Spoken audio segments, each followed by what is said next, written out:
Hello everyone, जैसे आप सभी को पता है कि नेक्स्ट वीक से एसएससी जेईई 2024 का एग्जाम स्टार्ट होने वाला है और बहुत लोग हैं जो 25 को टारगेट करके चल रहे हैं। तो वो लोग एसएससी 2025 को टारगेट कर रहे हैं, तो उन लोग के पास भी ज़्यादा टाइम नहीं है क्योंकि 2024 का एग्जाम खत्म होते से अभी फॉर्म फिलिंग और ये सब का प्रोसेस स्टार्ट हो जाएगा। तो चलिए देखते हैं कि कैसे फर्स्ट अटैम्प्ट में हम लोग एसएससी जेईई 2025 को क्लियर करें, कैसे बाकी लोग फर्स्ट अटैम्प्ट में ही जेईई क्लियर कर लेते हैं। तो ऐसा क्या स्ट्रेटेजी मैशअप और उसके दोस्तों ने यूज़ की थी जब उनका फर्स्ट टाइम में उनका सिलेक्शन हुआ था। वो भी 4 से 5 मंथ थे उनके पास, तो उनके पास ज़्यादा टाइम नहीं था, फिर भी ऐसी क्या स्ट्रेटेजी उन लोगों ने फॉलो की कि उनका फर्स्ट अटैम्प्ट में ही एसएससी जेईई हो गया। तो चलिए देखते हैं।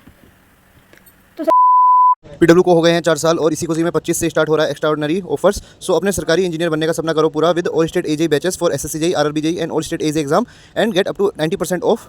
सो hurry up. SSC JE test series 2024 for C mechanical electrical वो मिलेगा 59 रुपीज़ का। Ashoka 2.0 batch B C mechanical electrical वो आपको मिलेगा 1999 रुपये का। आरआरबी जेईई एक्सप्रेस 2.0 बैच वो मिलेगा 1899 रुपये का। कर्तव्य बैच फॉर सी मैकेनिकल वो उसमें आपको मिलेगा 2 साल की वैलिडिटी वो मिलेगा 2999 रुपये का। UP triple C JEE foundation 2.0 batch for civil वो मिलेगा 1499 रुपये का। Chanakya batch B for C mechanical electrical इसमें रिकॉर्डेड लेक्चर आपको मिलेंगे वो मिलेगा 1499 रुपये का। RRB LP 2024 CBT 1 and 2 complete batch with test वो मिलेगा 799 रुपये का। Batch officer SSC JEE, RRB JEE, DDA JEE, NHPC, UPPCL, DSSB JEE, DFCCI, UPPSC, MPPSC, RSM SSB JEE, bark, HPCL, ISRO, all state AJE exam based on new exam pattern and syllabus, lecture video in English language, class note, DPP and DPP solution is also provided, chapter wise short note is also provided, weekly test, subject wise test and mock test is also provided, live lecture by Indian faculty on PWF and extra doubt engine मिलेगा जिसमें आप अपनी queries को solve कर सकते हैं। So PW is providing AE JE Khazana with the batches at just 1499 rupees जिसमें आपको मिलेगा recorded lecture by Indian faculty on PWF and DPP solution is also provided in bilingual language. और अगर आप मेरा कूपन कोड यूज करते हैं RIS 200 तो आपको इंस्टेंट 200 रुपीज़ का डिस्काउंट भी मिलेगा ऑन पीडब्ल्यूएफ। सबसे कॉमन डाउट आता है लोगों का कि 6 महीने में हम लोग एसएससी जेईई का एग्ज़ाम क्लियर कर सकते हैं या नहीं। Is it possible to crack SSC JE like exam in 6 month? तो इसका आंसर है येस। बहुत लोग हैं जो 4 से 5 महीने में पूरा सिलेबस खत्म कर देते हैं, टेक्निकल एंड नॉन टेक्निकल लोग होते हैं जो कि 4 से 5 महीने का ही टारगेट लेके चलते हैं और वो इस एग्ज़ाम को क्लियर भी करते हैं। तो ये बिल्कुल मुमकिन है कि आपके पास 6 महीने हैं तो आप इजीली इस एग्ज़ाम को क्लियर कर सकते हैं। तो क्वेश्चन माइंड में आता है कि ऐसी क्या स्ट्रैटेजी लेके चले कि सिर्फ 6 महीने में ही एग्ज़ाम क्लियर हो जाए। तो पहले हम लोग देख लेते हैं कि किसी भी एग्ज़ाम को देने से पहले कि उसका पैटर्न क्या होता है। फिर पहले हम लोग को पैटर्न समझना पड़ेगा कि पैटर्न क्या है। चलिए देखते हैं कि इस एग्ज़ाम का पैटर्न क्या होता है। तो पेपर 1 ऑब्जेक्टिव होता है, कंप्यूटर बेस्ड एग्जाम होता है। इसमें 3 सब्जेक्ट्स आते हैं, general intelligence and reasoning, general awareness and technical part. General intelligence and reasoning 50 number का होता है, जीके जीएस होता है 50 मार्क्स का और टेक्निकल होता है 100 मार्क्स का। टोटल मिला के 200 होता है जिसको 2 घंटे में करना होता है। तो बहुत लोग होते हैं जो जीके जीएस को बहुत हल्के में ले लेते हैं, लेकिन हम लोग को जीके जीएस हल्के में नहीं लेना है क्योंकि ये भी 50 मार्क्स का वेटेज रखता है और एक मार्क्स से लोगों का सिलेक्शन डिपेंड करता है। तो हम लोग को 50 मार्क्स को भी टारगेट लेके चलना है। क्या क्या कॉमन डाउट्स होते हैं एग्जाम देने से पहले? पहला होता है कि फर्स्ट अटैम्प्ट में कैसे निकलेगा या नहीं निकलेगा, 6 मंथ इनफ होगा या नहीं होगा, होगा तो कैसे होगा, जीके जीएस कहाँ से करें, कोर्स लूँ या ना लूँ, इंपॉर्टेंट टॉपिक किस किस पे फोकस करूँ, क्या ऐसा पढ़ूँ कि कम पढ़ने पे भी मार्क्स आ जाए। तो ऐसे बहुत सारे कॉमन डाउट्स होते हैं। तो चलिए एक एक करके सबको डिस्कस करते हैं। पहले हम लोग देखते हैं कि क्या कॉमन मिस्टेक जो हम लोग करते हैं एग्जाम की प्रिपरेशंस में, जिसकी वजह से या तो हमारे मार्क्स कम रह जाते हैं या तो फिर हम लोग का सिलेक्शन नहीं होता है। तो पहले देखते हैं, without knowing about the soul of exam we start preparing. हम लोग को उस एग्ज़ाम के बारे में कुछ पता नहीं होता है और हम लोग उसकी प्रिपरेशन स्टार्ट कर देते हैं। उससे क्या होता है कि जो कोई भी कहीं से भी कोई भी यूट्यूब चैनल उठा लेते हैं, कुछ भी पढ़ना शुरू कर देते हैं, कहीं से भी बीच में से भी क्वेश्चन लगाने लग जाते हैं और लास्ट में ये होता है कि हम लोग कभी भी एंड तक पहुँच ही नहीं पाते हैं। हम लोग का कोई टेक्निकल नॉन टेक्निकल कोई भी सब्जेक्ट कंप्लीट नहीं कर पाते हैं। तो किसी भी एग्जाम को देने से पहले हम लोग के पास उसका सिलेबस होना चाहिए, उसकी प्रॉपर स्ट्रैटेजी होनी चाहिए, उसके बाद ही हम लोग को एग्जाम की प्रिपरेशन स्टार्ट करनी चाहिए। सेकंड देखते हैं, कंपेयरिंग योरसेल्फ विद अदर्स। दूसरे से कंपेयर करने लगते हैं। कुछ लोग होते हैं जो 1 साल से तैयारी कर रहे हैं, कुछ लोग होते हैं जो 4 साल से तैयारी कर रहे हैं। तो अगर 1 साल का नॉलेज और 4 साल का नॉलेज बराबर हो नहीं सकता है, फिर भी हम लोग क्या करते हैं, कंपेयर करते हैं और फिर मार्क्स कंपेयर करने लगते हैं। अगर हम लोग के मार्क्स कम आ रहे होते हैं तो हम लोग डिप्रेशन में चले जाते हैं या फिर हम लोग को लगता है कि हम लोग कॉन्फिडेंस लूज़ करने लगते हैं। तो हम लोग को ये नहीं करना है, हम लोग को दूसरे से कंपेयर नहीं करना है। We take non tech portion lightly. हम लोग क्या करते हैं कि नॉन टेक को एकदम लाइटली ले लेते हैं, लेकिन नॉन टेक को लाइटली नहीं लेना क्योंकि जितना मार्क्स टेक्निकल का होता है उतना ही नॉन टेक का होता है। 100 मार्क्स का टेक्निकल होता है और 100 मार्क्स का ही जीके जीएस होता है। तो हम लोग लाइटली नहीं ले सकते हैं क्योंकि दोनों पोर्शन इक्वली इंपॉर्टेंट हैं। तो ये गलती बिल्कुल नहीं करनी है। अब देख लेते हैं कौन कौन से सब्जेक्ट्स हैं जो ज़्यादा स्कोरिंग होते हैं। तो ये जो सब्जेक्ट है जिसको मैं स्टार मार्क कर रही हूँ वो सब्जेक्ट बहुत स्कोरिंग होते हैं एग्जाम में, इससे बहुत सारे क्वेश्चन बनते हैं। तो ये वाले टॉपिक्स तो आपको देख के जाने ही हैं। तो ये 7-8 टॉपिक्स हैं जो कि एग्जाम में बहुत वेटेज रखते हैं, टेक्निकल सब्जेक्ट है। इनका 70 to 80% वेटेज रखते हैं टेक्निकल में। तो आपको पहले तो ये जो 7 सब्जेक्ट है इनको कंप्लीट करना है। अगर आप टेक्निकल स्टार्ट किए हैं तो पहले इन 7 सब्जेक्ट पे अच्छी कमांड बनानी होगी। How and what to study, क्या पढ़ें और कितना पढ़ें कि हम लोग का फर्स्ट अटेम्प्ट में ही हो जाए। तो ये SSC JEE UPSC लेवल का एग्जाम नहीं होता है, तो इसमें डीप में जाने की ज़रूरत नहीं होती है। हम लोग को अपने बेसिक्स क्लियर करने होते हैं। हम लोग को ना बहुत ज़्यादा पढ़ना होता है ना बहुत कम पढ़ना होता है। हम लोग को SSC JEE का लेवल का ही पढ़ना होता है। तो पहले हम लोग रोड मैप देखते हैं कि क्या रोड मैप रखना चाहिए इसकी प्रिपरेशन में। तो पहले कॉन्सेप्ट लर्निंग, इसके कॉन्सेप्ट क्लियर करने होते हैं कि क्या उसके बेसिक्स हैं। अगर आप लोग NCERT करना चाहते हैं, अभी आप लोग के पास टाइम है तो 2-3 महीने आप NCERT पे फोकस करें, अपने कॉन्सेप्ट क्लियर करें। उसके बाद आप लोग SSC JEE PYQ लगाएं। PYQ से क्या होगा कि आपके सारे जो आपको आइडिया मिलेगा कि पेपर्स में क्वेश्चंस कैसे आते हैं और कौन कौन से टॉपिक्स हैं जो ज़्यादा क्वेश्चन पूछता है और किस किस टॉपिक से कम क्वेश्चन आते हैं। तो आप उसके अकॉर्डिंग अपनी स्ट्रैटेजी रख सकते हैं। जैसे आपने 2022 तक का पेपर देखा होगा तो उसमें क्या होता था कि 60 to 70% के जो क्वेश्चंस होते थे वो PYQ से ही आ जाते थे या फिर उससे रिलेटेड क्वेश्चंस होते थे। लेकिन अभी 2023 का आपने पेपर देखा होगा और आप 2024 का भी पेपर देखेंगे तो उसमें आपको मिलेगा कि जो PYQ से है सिर्फ 10 to 20% ही क्वेश्चंस आ रहे हैं, बाकी क्वेश्चन अलग ही आ रहे हैं। उसका पेपर का क्वेश्चन का लेवल भी बहुत अच्छा हो चुका है।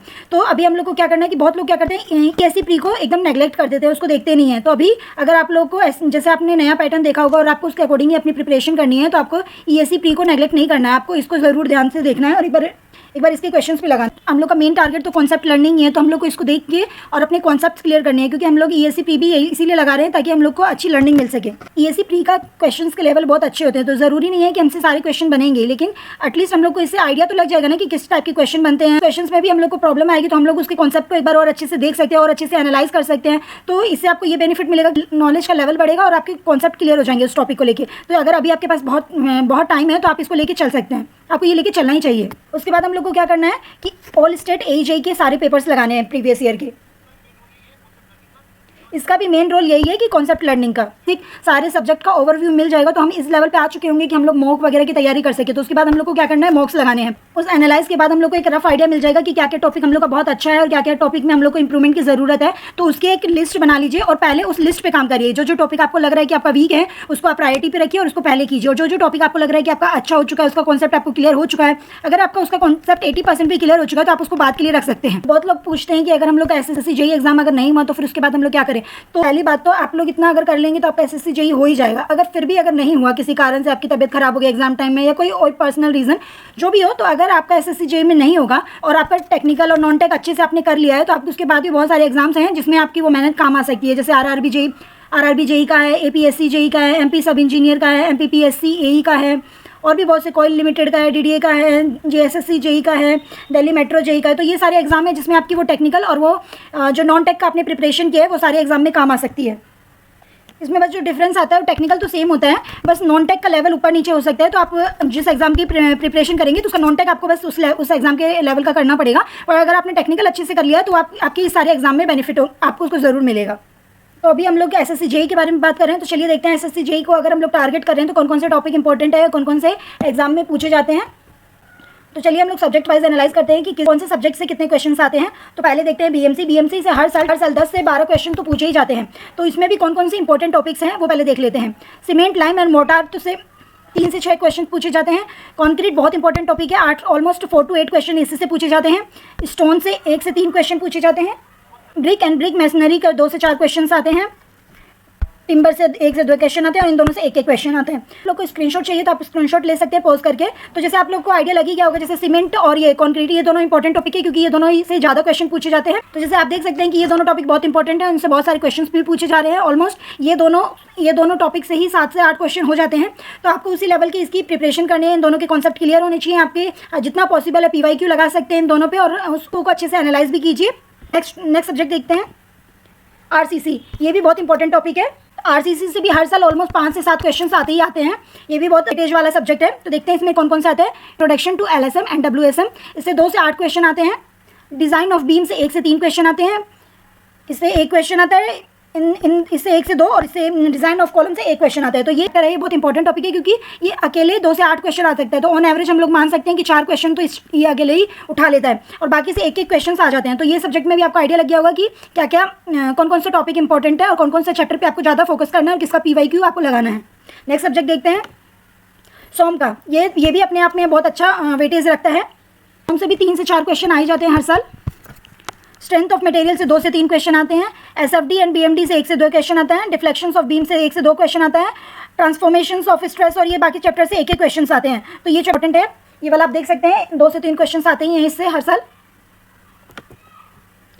नेक्स्ट देखते हैं एफएम। एफएम से भी हर साल 3 से 4 क्वेश्चन ऑन एवरेज आ जाता है। तो इसमें देखते हैं फ्लूइड प्रॉपर्टी इंपॉर्टेंट है, इससे 3 क्वेश्चन ऑलमोस्ट आ जाते हैं। हाइड्रोस्टैटिक प्रेशर 2 क्वेश्चन आ जाता है। बाकी सबसे 1-1, 2-2 क्वेश्चन ही आते हैं। तो आप लोग एक बार देख लीजिएगा सारे टॉपिक्स भी जाने से पहले। तो आप लोग को अगर स्क्रीनशॉट लेना है तो आप पॉज करके स्क्रीनशॉट ले सकते हैं। सॉइल मैकेनिज्म ये इंपॉर्टेंट है, इससे हर साल 5 से 6 क्वेश्चन आ ही जाते हैं। Origin of soil and soil water relation से 2 से 4 क्वेश्चन आ जाते हैं। क्लासिफिकेशन ऑफ सॉइल से 1 से 2 क्वेश्चन आ जाते हैं। कॉम्पैक्सेशन से 1 क्वेश्चन आता है। बाकी सबसे 1-1, 2-2 क्वेश्चन तो आता ही है। ये वाला चैप्टर सॉइल मैकेनिज्म का बहुत इंपॉर्टेंट है, क्योंकि इससे 4-5 क्वेश्चन आ ही जाते हैं। तो आप लोग देख लीजिएगा। स्टील का देख लेते हैं, इसमें 7 to 8 क्वेश्चन आ जाते हैं स्टील से। स्टील का इंपॉर्टेंट टॉपिक देख लेते हैं। जनरल डिजाइन एंड रिक्वायरमेंट 2 से 3, कनेक्शन 1 से 3, design of tension member 1 question आता है। डिजाइन ऑफ कंप्रेशन मेंबर 1 से 4 आता है। बाकी दोनों से 1-1 क्वेश्चन आते हैं। टीओएस से ज़्यादा वेटेज नहीं रहता है, लेकिन फिर भी 1 से 2 क्वेश्चन आ ही जाते हैं। लोग अभी चाहें तो अभी लोग इतना इंपॉर्टेंट नहीं है, क्योंकि 1 से 2 क्वेश्चन आता है, लेकिन छोड़ने से अच्छा हम लोग एक बार देख ही लेते हैं। तो टोट से 2 टॉपिक आप लोग अगर देख लेते हैं, ये दोनों टॉपिक, तो आपका हो जाएगा, क्योंकि ज़्यादातर क्वेश्चन इन दोनों टॉपिक से ही आता है। इनडिटर्मिनेसी से 1-2 क्वेश्शन होता है और आरचेई से 1 क्वेश्चन आते हैं। तो ये दोनों टॉपिक आप लोग जाने से पहले एक बार देख लीजिएगा, बाकी हो ही जाएगा टोट से। देखते हैं एस्टिमेशन एंड कॉस्टिंग का, ये इंपॉर्टेंट टॉपिक है।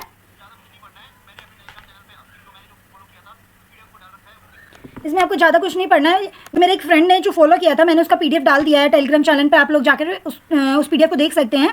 आपके लिए बहुत बेनिफिशियल रहेगा। तो उससे आपका एस्टिमेशन कॉस्टिंग का आइडिया भी लग जाएगा और आपको बहुत ज़्यादा पढ़ना भी नहीं पड़ेगा। 20 से 25 पेज में आपका सारे कॉन्सेप्ट को कवर भी कर रहा है।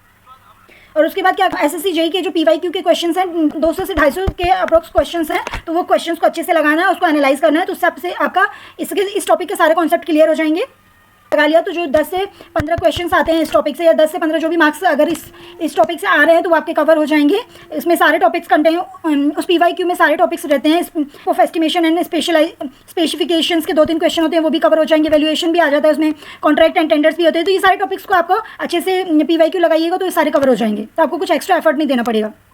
सर्वे मैंने पहले भी बताया कि सर्वे का अपने आप में बहुत वेटेज रखता है। काफ़ी क्वेश्चंस आते हैं सर्वे से भी। तो इसमें फंडामेंटल्स ऑफ सर्वेइंग से 1 से 2 क्वेश्चन आते ही है। लीनियर मेजरमेंट से 2 क्वेश्चन आ ही जाते हैं। कंपास सर्वेइंग से 2 क्वेश्चन हो ही जाते हैं। और बाकी से भी 1-1, 2-2 क्वेश्चन करके लेवलिंग से 1 से 3 क्वेश्चन आते हैं। तो ये थोड़ा अपने आप में ज़्यादा वेटेज रखता है, लेकिन बाकी से 1-1, 2-2 क्वेश्चन आते ही हैं। तो हम लोग मान के चलते हैं कि 10 to 15 मार्क्स सर्वे भी कंटेन करता ही है। फिर देखते हैं एनवायरमेंट में ये दोनों जो टॉपिक्स हैं और ये ज़्यादा वेटेज भी रखते हैं। इसमें से 1 ना 1 क्वेश्चन आते ही हैं। तो ये दोनों टॉपिक तो इंपॉर्टेंट है ही। इनको आप जाने से पहले अगर आप एनवायरमेंट शुरू करें तो पहले ये दोनों टॉपिक देख लीजिए। बाकी टॉपिक से 1-1, 2-2 क्वेश्चन आते हैं। वाटर एंड डिमांड से और वेस्ट वाटर कैरेक्टरिस्टिक से, और बाकी सब भी इंपॉर्टेंट है, लेकिन ये दोनों टॉपिक ज़्यादा इंपॉर्टेंट है। इरिगेशन देख लेते हैं। अगर आप लोगों के पास ज़्यादा टाइम नहीं बच रहा और आप लोग को लग रहा है कि इरिगेशन भी कवर करना है, तो जो इंपॉर्टेंट टॉपिक है वो ये वाला चैप्टर बहुत इंपॉर्टेंट है, कि उससे 2 से 3 क्वेश्चन आते हैं। तो पहले ये वाला अगर आप कर लेते हैं तो आपका ऑलमोस्ट 70 to 80% आप कह सकते हैं कि इरिगेशन कवर हो गया, क्योंकि ज़्यादा वेटेज ये दोनों चैप्टर ही उठाते हैं। Canal design and water requirement of crops and soil moisture relationship. तो अगर आप ये दोनों टॉपिक कर लेते हैं तो आपके ऑलमोस्ट 4 से 5 मार्क्स कवर हो जाएंगे।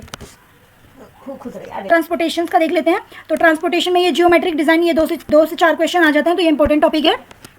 बाकी सबसे 1-1 क्वेश्चन ही आते हैं। तो आप लोग देख सकते हैं, इसको इग्नोर नहीं करना है। 2 से 3 क्वेश्चन आ ही जाते हैं। तो इसको इग्नोर करने से अच्छा 1-1 क्वेश्चन से देख लीजिए। एसएससी जेईई में होता है, तो जो मैंने एनालाइज किया है एसएससी जेईई के पैटर्न्स को, तो उसमें क्या होता है कि 20% वो न्यूमेरिकल होता है और 80% कॉन्सेप्चुअल होता है। तो हम लोग को टफ कैलकुलेशन में अपने बिल्कुल स्टक नहीं होना है। उसके लेवल्स उतना टफ नहीं होता है, एकदम बेसिक लेवल के क्वेश्चन होते हैं जो आप लोग इजीली न्यूमेरिकल कर सकते हैं। अगर आपको उसके फॉर्मूलेज याद हैं, उसके कॉन्सेप्ट आपको पता है, तो आप एकदम कर सकते हैं। तो टफ कैलकुलेशन या लेंथी कैलकुलेशन में स्टक नहीं करना है अपने आप को, क्योंकि हम लोग का जो पेपर होता है वो 2 घंटे का होता है। अगर हम लोग 40 मिनट मान लीजिए कि रीजनिंग को दे दिए और 10 मिनट या 15 मिनट हम लोगों ने दे दिया जीके जीएस को, क्योंकि जीके जीएस डायरेक्ट होते हैं, या तो आपको आते हैं या तो नहीं आते हैं, तो इसमें ज़्यादा टाइम नहीं लगना चाहिए।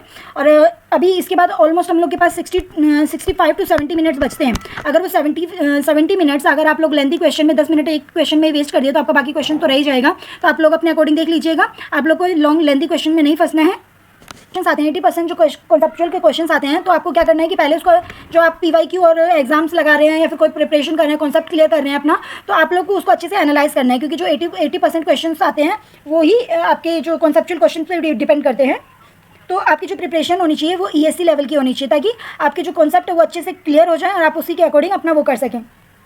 आपका जो लेवल अगर आप ESC लेवल का लेकर चलेंगे तो आपके लिए SSC JEE का एग्जाम का कॉन्सेप्ट इजीली अपने आप को क्वेश्चंस में आपको कोई प्रॉब्लम नहीं आएगी, क्योंकि आपका कॉन्सेप्ट पहले से ही क्लियर है। तो आप इसमें कहीं पे भी नहीं 70 मिनट्स में 100 क्वेश्चन आप इजीली कर सकेंगे। टाइम ले रहा है तो आप उसको स्किप करके नेक्स्ट क्वेश्चन पे जा सकते हैं।